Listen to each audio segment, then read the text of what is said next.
Hi, everyone. Welcome back to Bufnagle the podcast, where we explore entertaining and enlightening discussions of the adventure of life and all things good. From science and technology to history and philosophy to leadership and success. We hope to give you a better understanding of the world and skills for everyone to pursue their own adventure.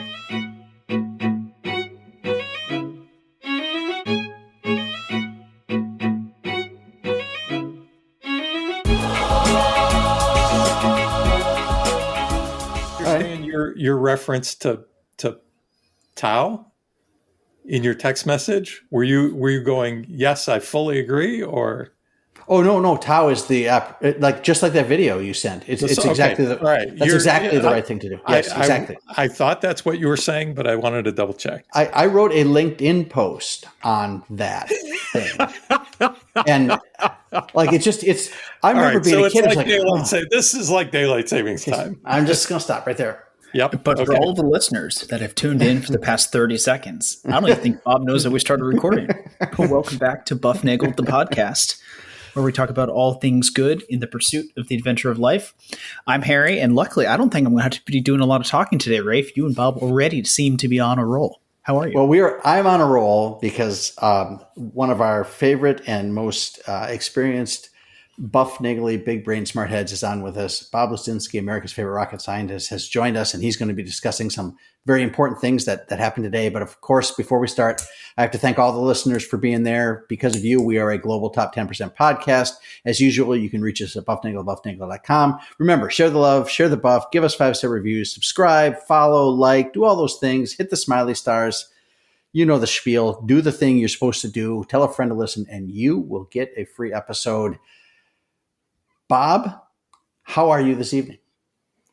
Rafe, I am doing well. I have no complaints. I did have to get up a little early today, and so starting to get a little tired, but I'm always up for another episode of the Buff.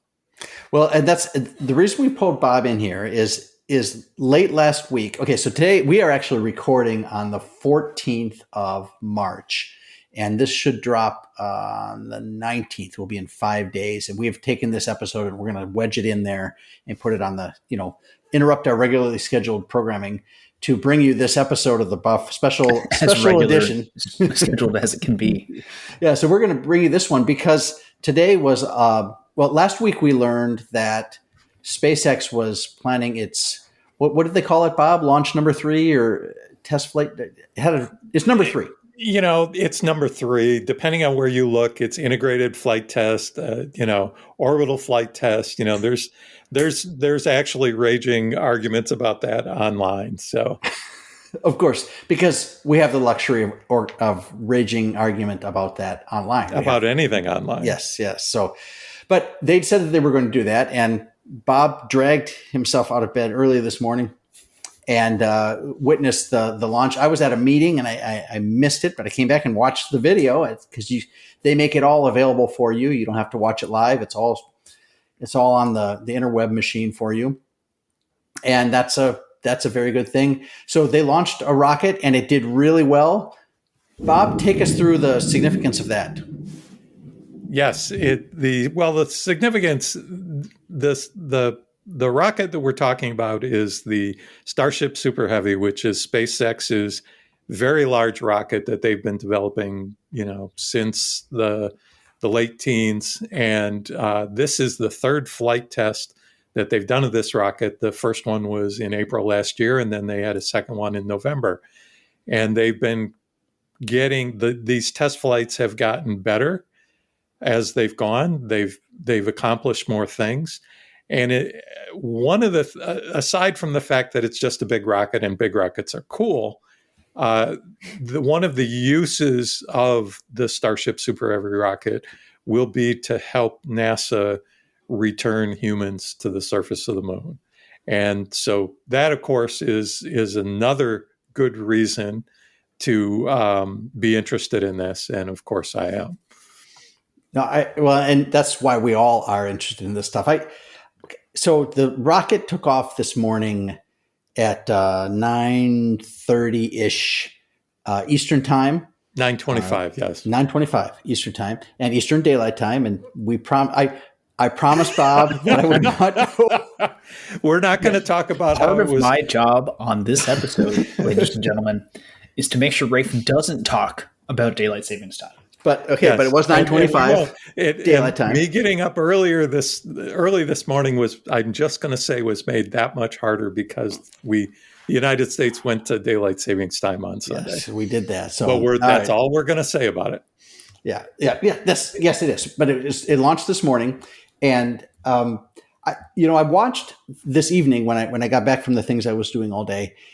I watched the launch, and what struck me as interesting, at least of the things, like the first thing I saw that was interesting, they have they have great presentations of the rocket stuff. You get to watch like which engines are lit and what's the attitude of the rocket as it's going through space, and how fast is it going, how high is it? But the photos of the launch were just phenomenal. Not the photos, the video of the launches was phenomenal, and they have a camera on the gantry, the crane that sits next to the rocket as it lifts off. The tower. The tower. Yeah. And then I think they probably have some kind of drone that takes it off a little bit later. And they were kind of following it. Like it was past the drone was going up and the rocket was passing it it was a great shot. The drone shot was amazing. Yes, completely agree. But what struck me was how fast that rocket was going while it was cruising past the tower. And I think I remember, maybe that's over the last 50 years, I've watched so many Apollo launches in slow-mo that I don't really realize how fast they were going. But this is a really powerful rocket to lift a really heavy rocket. The engines are very powerful, right? Yes, it is. And I think part of it is the thrust to weight ratio of the first stage is higher than the Saturn V that you're used to and you're thinking about. And so it comes off the pad faster. And I think that's where the impression you have is from. And there's a little, say again? Can we get a number for off the pad faster?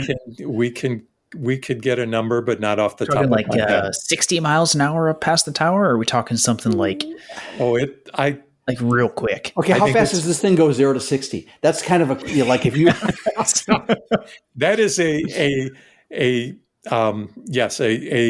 I'm going to say a useless metric for a rocket, but for a rocket, but it's a comparative tool. Sure, yes, because this thing gets 0 to like Mach 1. And if only it had occurred to me that was going to be one of the questions. Well, it didn't even occur to me until it came out. So, but it was going really fast, and it was stunning to see that. I remember watching the Saturn V's, and it seemed like they would say, we're at 0, and then you would see it it's like waking a sleeping child. The Saturn V was. That thing was so big, and it was the technology of the time. But it seemed like, how does that thing balance on the tip of that force? But this rocket just was like, man, I'm late for work. It's time for me to get going. And I'm out of here. It just flew past the tower. I thought that was great. So, all right. So it went up. It has it's got the first stage, and then it did the second stage thing, and it did that magic separation thing what do they call it, Bob? Hot staging. And okay. it worked a second time. So yes, that seems pretty solid. And the best part, for the second flight back in November, we didn't get any views from on board the vehicle. And this time we had lots of views from on board the vehicle. And it made for a very interesting video to watch. It was quite good, including as it's doing its initial ascent and climbing through a couple cloud layers. Being able to see it go through those cloud layers was, very thin cloud layers was really cool. Now, some of those. Now, am I right that some of that? I guess I'll call it. The camera takes the picture and sends it via some sort of radio signal back to Earth somehow. But they were sending it through the Starlink system, right? Yes, the video apparently was going through through the Starlink satellites. And It's just a big flex, is what that is. Yeah, yes. they're just showing off at that point. Yes, they were. Look at our capabilities. Well, but it's interesting about that. And when we'll talk about reentry, but I think this is going to be fairly informative. The video they got is going to be very helpful to them for understanding reentry. And that's because they were able to get video as it was reentering the Earth's atmosphere. Very clear, high def video.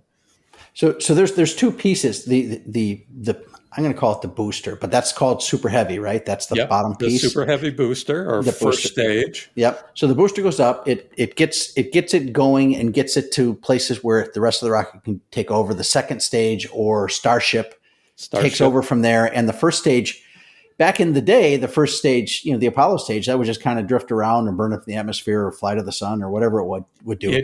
First stage would fall back to Earth because it wasn't going fast enough to go around the Earth. Okay. So, and this one does a similar thing, but in a controlled manner, because they hope to recycle this thing. And that thing came back down, and then they have to learn how to fire the rockets to get it to land, at least without complete demolition. And that seemed to start to work, but then they lost it with a rut. Yes. And so the first stage, the super heavy booster, it did its job. It lifted Starship up and got it moving and got it above most of the atmosphere. And then hot staging happened. They separated.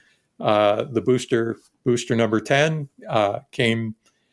made its turn. And actually, there was an amazing piece of video from the booster after it had turned to boost back towards the coast.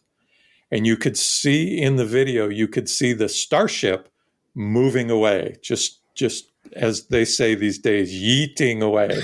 Barreling forward. Yes. Oh, it was with the Earth in the background. It was the coolest thing. I mean, that was a really neat shot.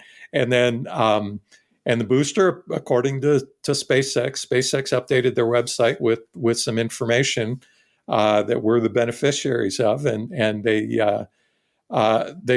said that the boost back burn was completed successfully. And even though it didn't look like the way the engine shut down looked a little odd, but apparently that was intentional.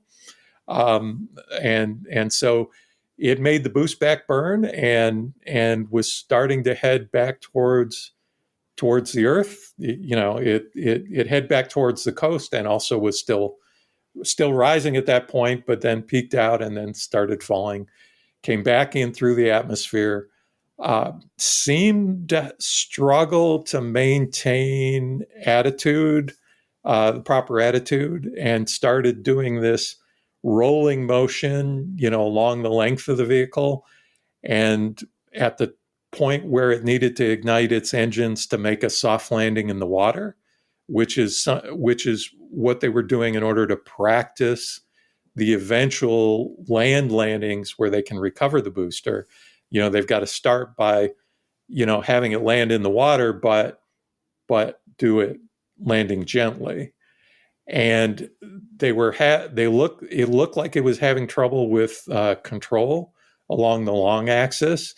And then when the engines were supposed to ignite to make the soft landing, it looks like only one of them did. And then according to SpaceX, it had a RUD, which is either a rapid unplanned disassembly or a rapid unscheduled disassembly, whichever you prefer, at a altitude of exactly 462 meters above sea level. And that's not very high up. No. From it's like what cover your head from falling debris kind of thing. Yeah. From the video, I assumed it just hit the water at speed, but according to SpaceX, it was hard to tell at that point because each frame was moving. It was moving pretty fast. So, will there be wreckage for them to piece back together, or do you think just go and just like it? And at that point, they're the intent was for it to basically hit the water and sink. Okay, all right. So, and All right. And meanwhile, while that's going on, Starship, this piece on top, is continuing on its merry way in space. And they had said Accelerating very quickly. it was the biggest and heaviest object ever put into space by mankind. Is that correct? It depends on how you count. Certainly, the International Space Station is a pretty big and heavy object, but it wasn't all put in one piece. It was taken up in smaller pieces. This, I guess if you want to call this the largest single thing that's been launched into orbit, although it technically wasn't in orbit, it was suborbital, but they said in space. They said in space. Yeah, okay, in space. Yeah, okay. Yeah, I had to find that. Yes. In the fuzz on the beach. So sometimes I jump off the Earth and I'm in space. Well, but I haven't told anyone about that. I'm hovering in a geostationary orbit about 2.5 feet off the ground in this chair, this orbiting chair. When you lift your feet up? Yes, I am. Just okay. I'm moving at the same speed the Earth. Yeah, that's practicing science in your own office. That's not the definition of orbit I've come to understand. All right. Okay. So that was miraculous. And so then the Starship is up there and it's in space, but it's got to practice coming back home because we need to put more stuff in it and send it up again, right? And then it starts to kind of surf down through the atmosphere to get back, and it did a reasonably good job of that as well.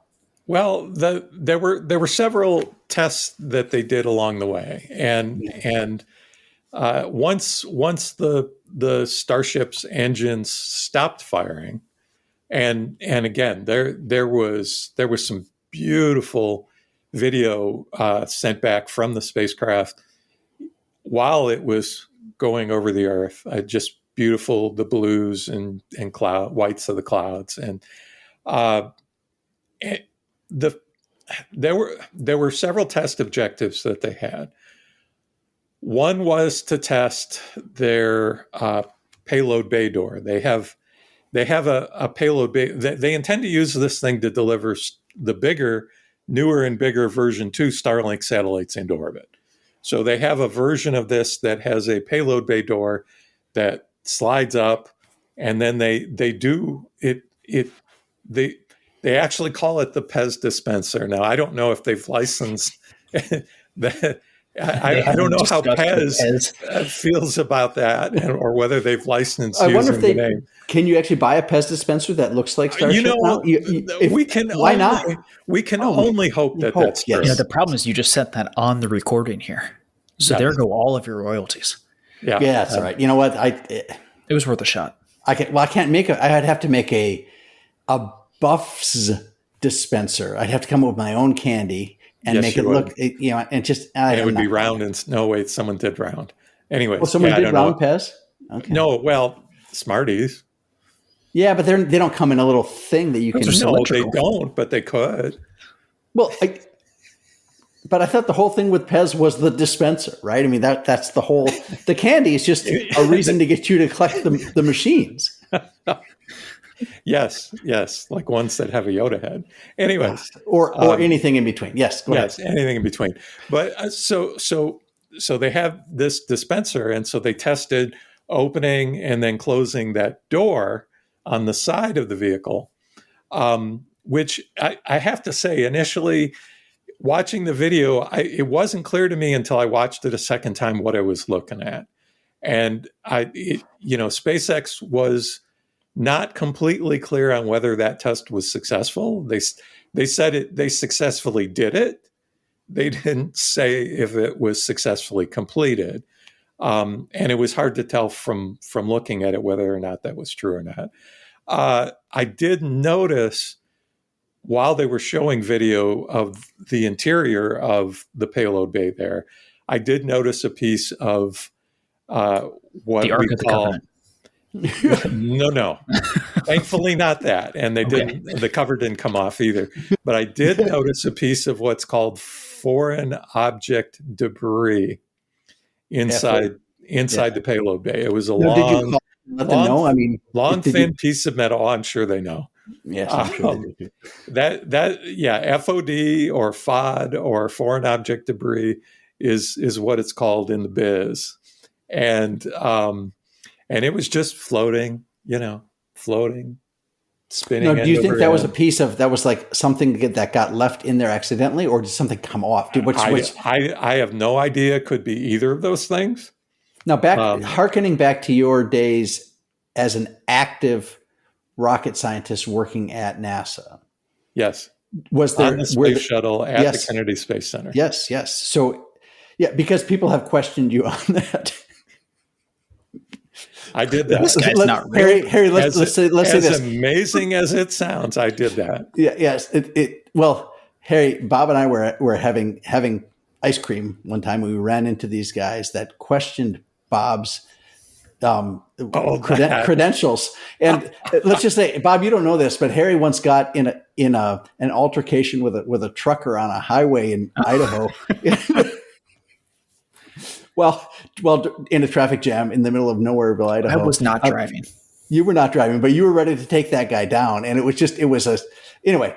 I'll tell you this, Harry. Bob kept his composure and did not get into an altercation when the guy questioned his credentials. But I believe I laughed at him. Yes, I think we both probably did. Even better. But so when you were working at NASA on the shuttle at the Cape there, do you call it FOD? FOD? Yes, was that a thing that, like, okay, so in experiences with FOD, when there was experiences with FOD, was that because of like somebody left a candy wrapper, or was a piece that broke off? Or was it both? No, that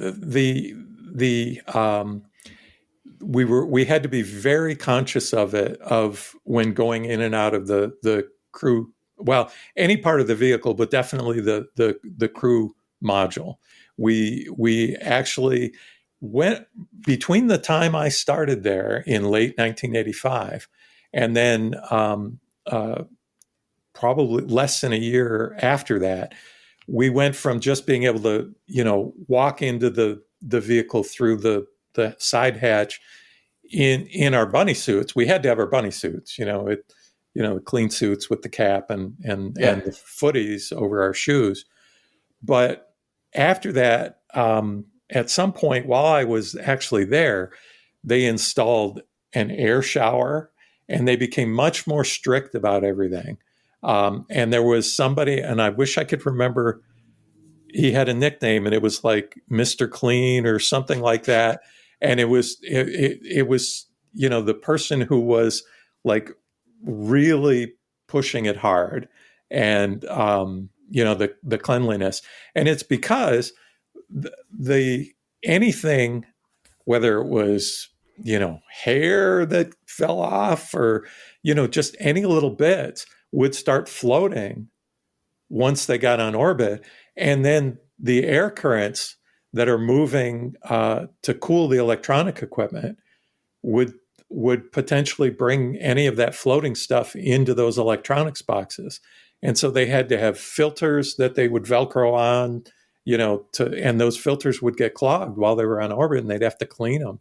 And so it was. So what did they find in there? Like Cheeto dust or what? Just stuff. Just stuff. Now I've got a great story, and we got a little bit of time. We just to give you an idea, of the kinds of things that came up. I remember, and this was after Challenger's last successful flight and before its ill-fated final flight. I had occasion with the guy in our group who was in charge of our group's involvement with the Challenger vehicle. And he said, I was sitting at my desk, kind of the new guy, FNG, fine new guy. And, he says, hey, come with me. You want to go over the vehicle? And I was like, yeah. And so we went over the vehicle and we were, the problem, the report we got was they were trying to remove one of the display units, one of the CRT display units, and they couldn't. It was jammed, and it's a big long box. I mean, the display is maybe 6 by 8 inches, something like that. But the box is a couple feet long, and it goes back down into the into the front panel there, the control panel. So they had removed the screws, but they couldn't get the thing out. And it's like, what's going on? They couldn't, they shoved it in, they couldn't get it out. It was hung up. And so we went over there, and I was on the flight deck. So, and the guy who dragged me over there was down below in the below deck, and the technicians had removed access panels so they could get at the backside of it, to unconnect all the connectors, when they pull out the box. And finally, we kind of looked, shoved it a little bit to one side and looked and show a flashlight in there, and someone was able to get their arm up there.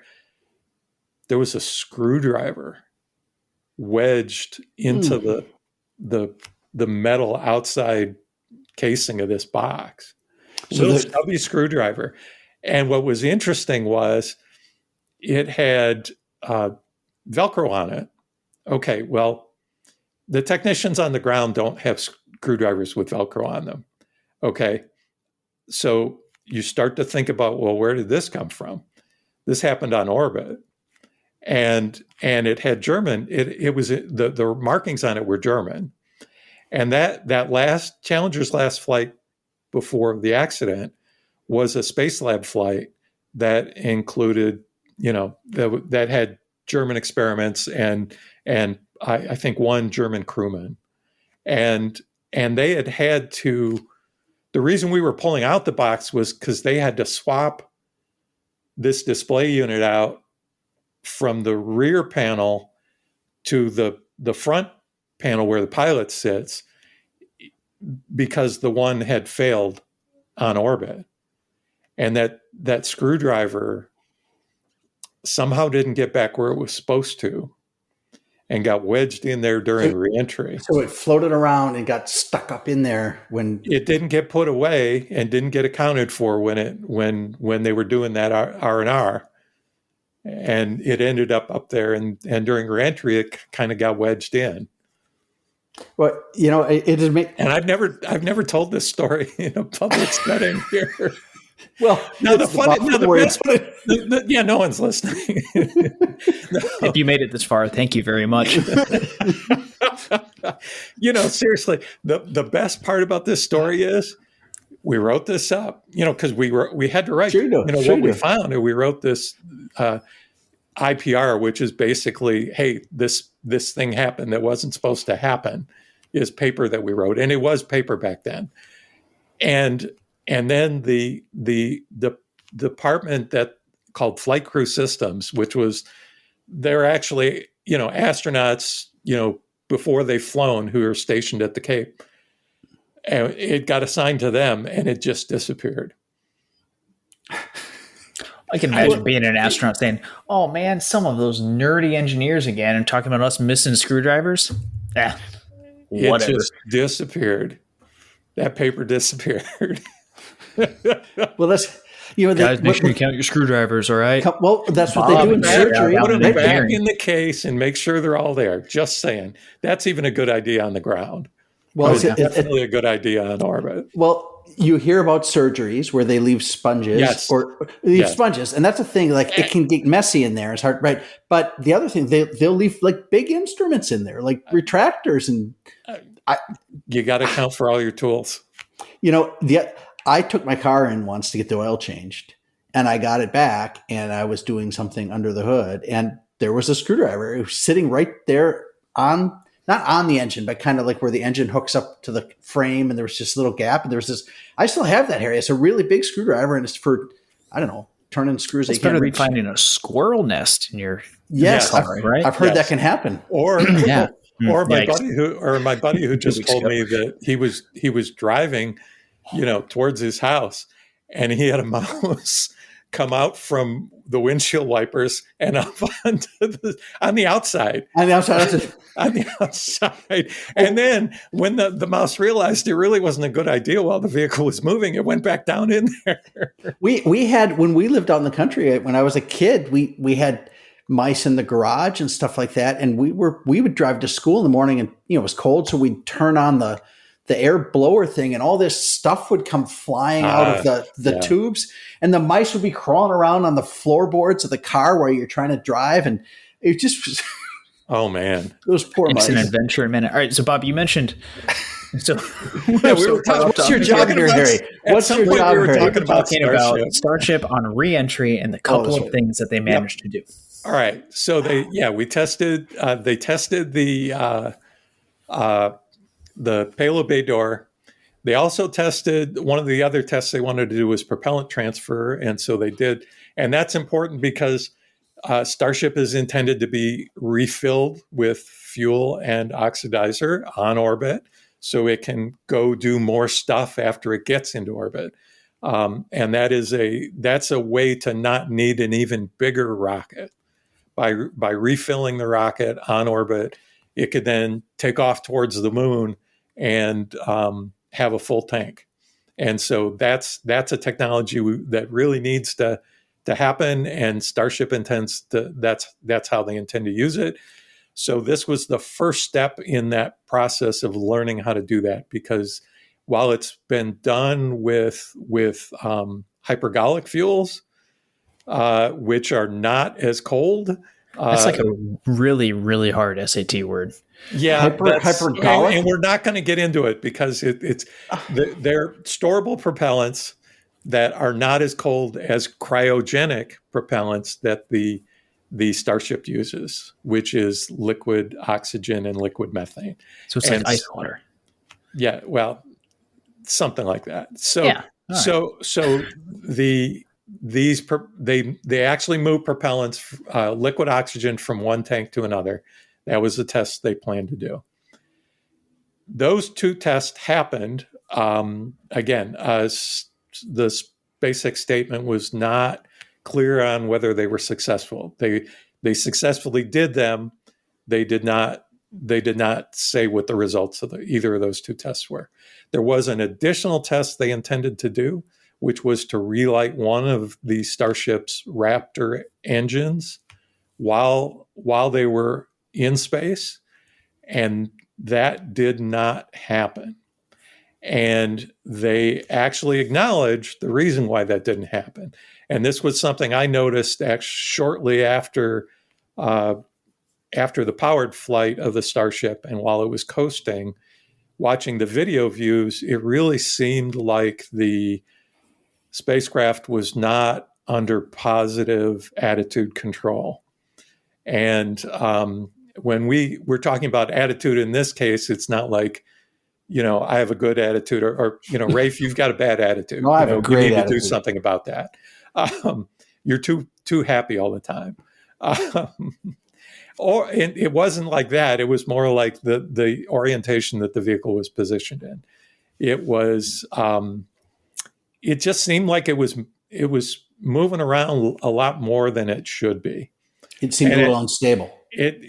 Yes, not entirely stable, and it wasn't. I wasn't 100% certain that this was unintentional until about 40 minutes in, right as they were getting ready to. It was about the time when the Raptor engine was supposed to fire, and it was still wobbling around like that. And at that point, it was really obvious it wasn't intentional. And the SpaceX hosts on the live stream were saying things like, well, if the conditions aren't right, then they won't do this test.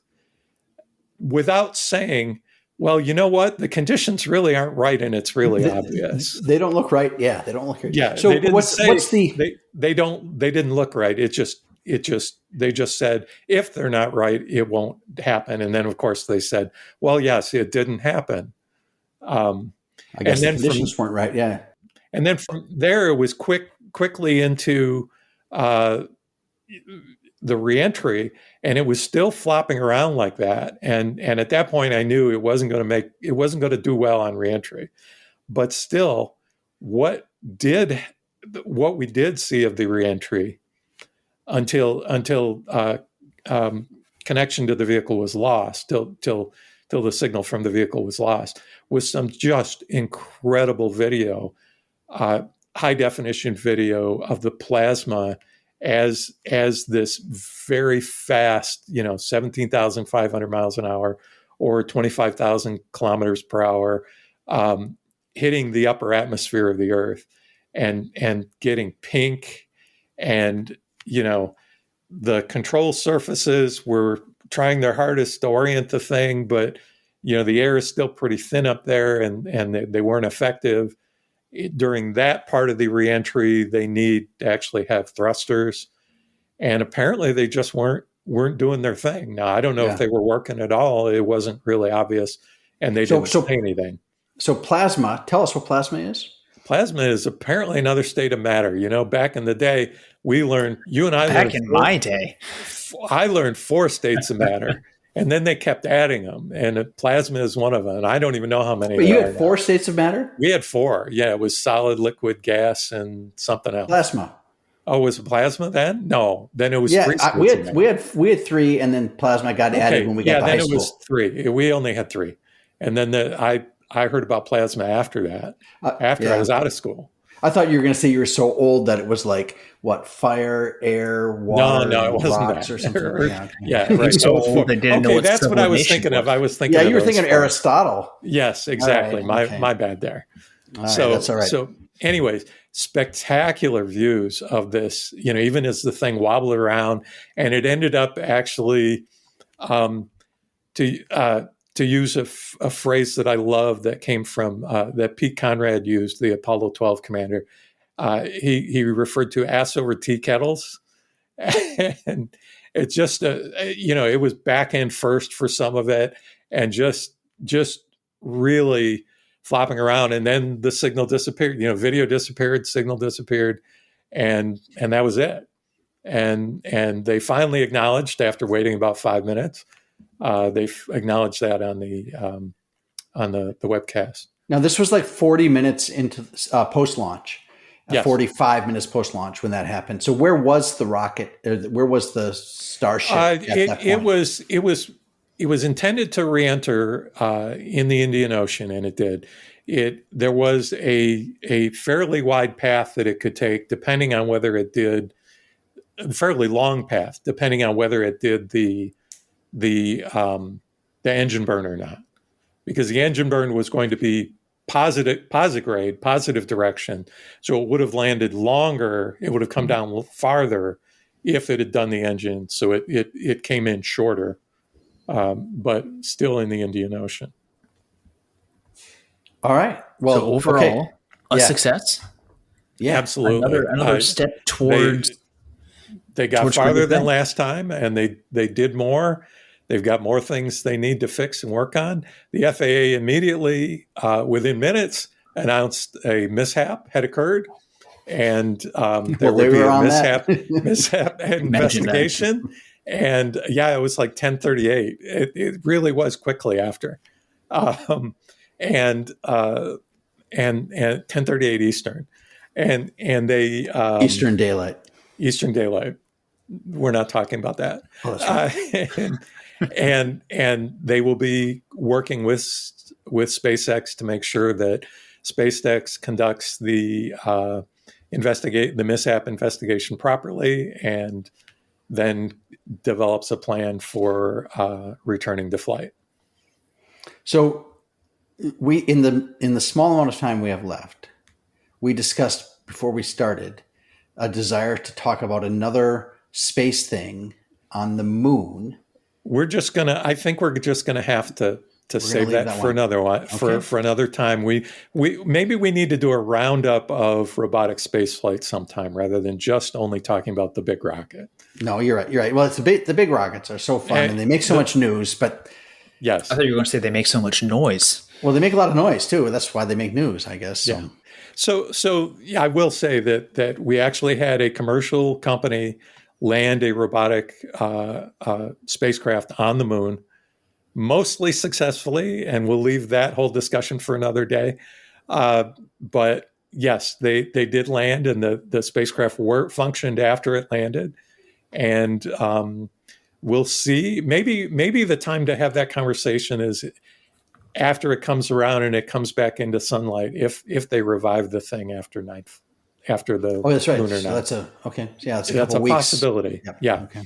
So there's that. And then just a quick aside on the eclipse, we'll remind people that even though there are some weather organizations making long-term forecasts that include April 8th, the date of the total solar eclipse that will cross the Mexico, United States, and parts of Canada, I'll wait until at least 2 weeks out before I bother looking. But we can say that this thing, the eclipse, is apparently reaching the public consciousness in the form of eclipse glasses being sold in mass market stores like Lowe's and the Myers grocery store near here in Michigan, and 2024 eclipse coming soon to a place near you. Other places. It's actually in it's in the public consciousness. Yeah, it's in the public consciousness. Well, there's a thing at the Speedway here in Indianapolis that some friends of mine actually made reservations to come, and you go to the Speedway, and I don't know if they're parking on the infield and watching, or if you get to sit in the stands, or if you get to wander around. I don't know what they're doing really, but I assume they won't have the cars running. But and that's because the Speedway is in the path of the total solar eclipse. Absolutely, yeah. It's closer to the center of the totality line, to the I guess you call it probably maximum totality line, than we are. It's a couple more seconds south of us. So okay, so that's the thing. We could always go there, but you should be making your plans to get into totality wherever you are. And if you're not in totality, get yourself there and check your forecast and have a plan A, a plan B, and a plan C. Yes, that is the plan. All right, man. Bob, thank you very much. Harry? Yeah. Well, Bob, thank you for always joining us. I love these talks. I know Rafe does too, because he gets to laugh and giggle his whole way through. It's always a pleasure for me to visit the Buff and record another episode. Yeah, thank you. And for our listeners, we remind you to seek the good, live virtuously, and flourish, and enjoy the adventure of life. It's going to be a great day. Yeah, thanks.